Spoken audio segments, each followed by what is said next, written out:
ये लड़ाई supreme court पहुंच गई है। आज ईडी की ओर से इस केस में शीर्ष अदालत में एक और याचिका दायर की गई है। इस याचिका में सीएम ममता बनर्जी, पश्चिम बंगाल के DGP Rajeev Kumar, Kolkata police commissioner Manoj Kumar को पक्षकार बनाते हुए एफआईआर दर्ज करने की मांग की गई। वहीं पश्चिम बंगाल सरकार ने भी सुप्रीम कोर्ट में कैविट दाखिल की है। सरकार की मांग है कि उनका पक्ष सुने बिना कोई आदेश पारित न किया जाए।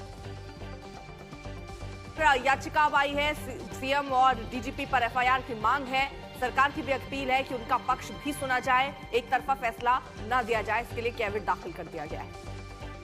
ममता मोर्चे पर डटी हैं, एक्शन के खिलाफ सड़क पर उतर चुकी हैं और ये लड़ाई अब सुप्रीम कोर्ट तक पहुंच गई है। साफ है कि विधानसभा चुनाव से पहले एजेंसी के दुरुपयोग का आरोप अब पश्चिम बंगाल की राजनीति के केंद्र में।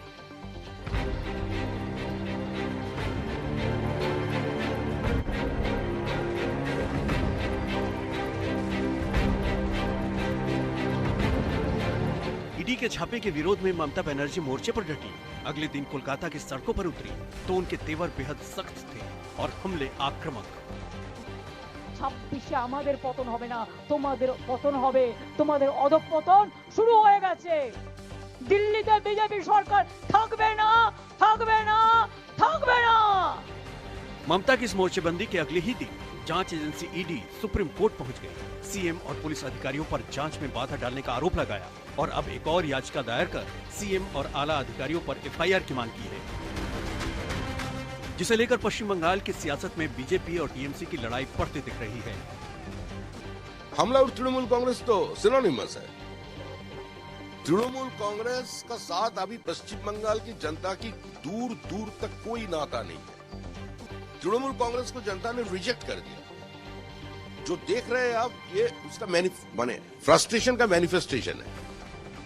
आईपैक के दफ्तर और प्रतीक जैन के घर जो कुछ हुआ उसे ममता बनर्जी ने आत्मरक्षा में उठाया कदम बताया था। साथ ही जांच एजेंसी का डेटा चोरी का आरोप भी लगाया था। তৃণমূল কংগ্রেসের চেয়ারম্যান করেছি এবং যা করেছি আমি কোনো অন্যায় করিনি। তুমি আমায় খুন করতে এসছো, আমার আত্মরক্ষা করার অধিকার আছে। ईडी की याचिका के बीच ममता सरकार ने शीर्ष अदालत से उसका पक्ष सुनने की अपील की है। माना जा रहा है कि सुनवाई के दौरान भी ममता सरकार डेटा चोरी और जांच के बहाने साजिश का मुद्दा उठा सकती है। চোরের মতো কেন এসছো? তুমি চুরি করে সব মানুষের এসআইআর এর ডাটা তুলে নিয়ে যাচ্ছিলে। তুমি আমার পিএলএ 1 এর ঠিকানা, পিএলএ 2 ঠিকানা, সাধারণ মানুষের দরখাস্ত, তুমি সমস্ত ডেটা আমার অফিস থেকে চুরি করছিলে। যে অফিস আইপ্যাক কে আমরা অথরাইজ করেছি। Information of my party. यूं तो विरोधियों पर तीखे और आक्रामक हमले ममता बनर्जी की राजनीति की बुनियादी पहचान है, लेकिन इस बार चुनावी संग्राम से पहले बंगाल में ईडी बनाम दीदी वाली जंग है। शीर्ष अदालत में मामले की सुनवाई होनी है और सुप्रीम अदालत के रुख से ये लड़ाई अहम मोड़ ले सकती है। श्री ओझा हमारे सहयोगी इस वक्त जुड़ चुके हैं और जानकारी के साथ। श्री, फिलहाल ये पूरा मामला कोर्ट में चला गया है। ममता बनर्जी भी कैविट दाखिल कर दिया है उन्होंने, ये बताने के लिए कि देखिए एक पक्ष ना सुना जाए, उनका पक्ष भी सुना जाए। इस पर सुनवाई कब होनी? जी बिल्कुल, हाईकोर्ट के सामने सबसे पहले ईडी ने अपनी याचिका ममता बनर्जी और वहाँ की पुलिस के खिलाफ दर्ज करी थी और उस याचिका में मांगा था कि सीबीआई प्रोब इनके खिलाफ होना चाहिए, ये कहते हुए कि जो ईडी की इन्वेस्टिगेशन है, ईडी की जो रेड वो कर रहे थे आईपैक पे, उसमें गलत तरीके से दखल दिया ममता बनर्जी ने और जो वहाँ पे जो ईडी के ऑफिसर्स थे उन्हें भी अपना काम करने से रोका गया था। इस मामले में जब हाईकोर्ट के सामने सुनवाई हुई थी तो हमने देखा था कोर्ट में काफी भीड़भाड़ की वजह से हियरिंग को टलना पड़ा था 14 जनवरी तक। अब सुप्रीम कोर्ट के सामने ईडी ने यह दावा किया है कि हाईकोर्ट के सामने प्रोसीडिंग्स को टालने में टीएमसी के सपोर्टर्स का हाथ था। ईडी का कहना है कि व्हाट्सएप ग्रुप पे टीएमसी के सपोर्टर्स ने पूरा प्लान बनाया था कि किस तरीके से वो भीड़भाड़ ऑर्गेनाइज की जाए और हाईकोर्ट की जो प्रक्रिया है वो टल सके। उनका ये भी कहना है कि CM, chief minister Mamata Banerjee और डीजीपी गलत तरीके से वहाँ उनकी सर्चेस के दौरान उस घर में घुसे थे और उनकी सर्चेस को डिस्टर्ब करने की कोशिश की गई थी। ना सिर्फ ये, 100 से ज्यादा पुलिस अफसरों के साथ सीएम प्रतीक जैन के घर में घुसी और जबरदस्ती ईडी ने जो भी दस्तावेज, लैपटॉप और मोबाइल सीज किए थे उन्हें वहां से निकाल के ले गए। ये ईडी का दावा है सुप्रीम कोर्ट के सामने। ये दावे करते हुए ईडी ने सुप्रीम कोर्ट से मांग करी है कि एक सीबीआई एफआईआर करे और इन्वेस्टिगेट करे इस केस को।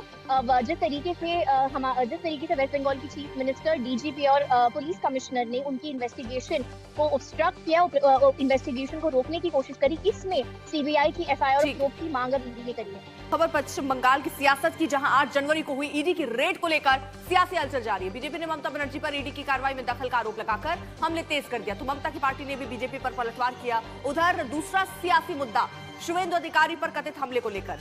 तो बंगाल की सियासत की तीसरी बड़ी खबर अभिषेक बनर्जी की यात्रा को लेकर है। वो आज कोलकाता में मार्च करने वाले हैं।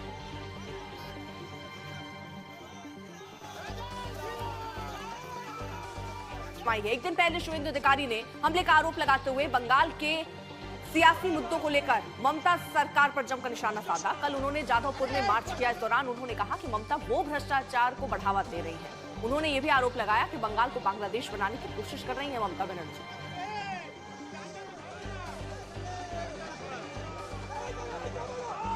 अधिकारी ने ममता बनर्जी पर कई गंभीर आरोप लगाए। उनसे बात की आज तक संवाददाता अनुपम मिश्र ने। ममता बनर्जी ने भी उसी जगह से रैली की थी, आपने भी उसी जगह से रैली की, क्या अंतर है? ये बीजेपी का रैली था, चोर के खिलाफ रैली था। ममता बनर्जी गैर कानूनी काम किया, कानून को हाथ में उठाया, संविधान को तोड़ा, आईपीएस ऑफिसर को लेकर फाइल स्नैच किया, इलेक्ट्रॉनिक डिवाइस चोरी की। इसलिए इस तरीके से हरकत करने से कानून में जो प्राविधान है वो ममता बनर्जी को क्यों नहीं, उनके ऊपर चार्ज नहीं होती, क्यों अरेस्ट नहीं हो रहा है, आईपीएस लोग के खिलाफ कार्रवाई नहीं, जिसका कानून तो बराबर है, सबके लिए बराबर है। इसलिए इस रूट से ममता बनर्जी ने जुलूस किया इन फेवर ऑफ द चोर। जितना भी चोरी किया सबका पक्ष में, भ्रष्टाचारी के पक्ष में। हम भारतीय जनता पार्टी का आज 15-20 हजार और आम जनता चोर को जेल में डालने की मांग के ऊपर, और ममता बनर्जी जिस तरीके से हरकत किया उनके खिलाफ ये प्रदर्शन आज हुआ। आपने भी कहा कि अरबी संस्कृति लाने की यहाँ पर कोशिश हो हाँ, रही है, पानी। हाँ, ये आपका स्कूल एजुकेशन का गवर्नमेंट का जो किताब है उसमें आप देख लीजिए, वो जो बांग्ला में बोलता है आकाश, उसमें लिखा है आसमान, काका को चाचा, जल बोलता है बंगाली में पानी। ये सब तो हमारी यहाँ नहीं चलेगा। ये जो ममता बनर्जी खुद हिजाब पर के जो कर रहा है जामाती शासन बंगाली स्वीकार नहीं करेगा। डॉक्टर श्यामा प्रसाद मुखर्जी, स्वामी प्रणवानंद, ये बंगाल का धरती को क्रिएट किया, ब्रिटिश से छीन के लिया, भारत के साथ जोड़ने का काम किया। बंगाली हिंदू का होमलैंड है, इसको बांग्लादेश बनाने का जो कोशिश ममता बनर्जी, उनकी सरकार, उनकी पुलिस, उनकी गुंडा कर रहा है, उनके खिलाफ बीजेपी का लड़ाई होगा।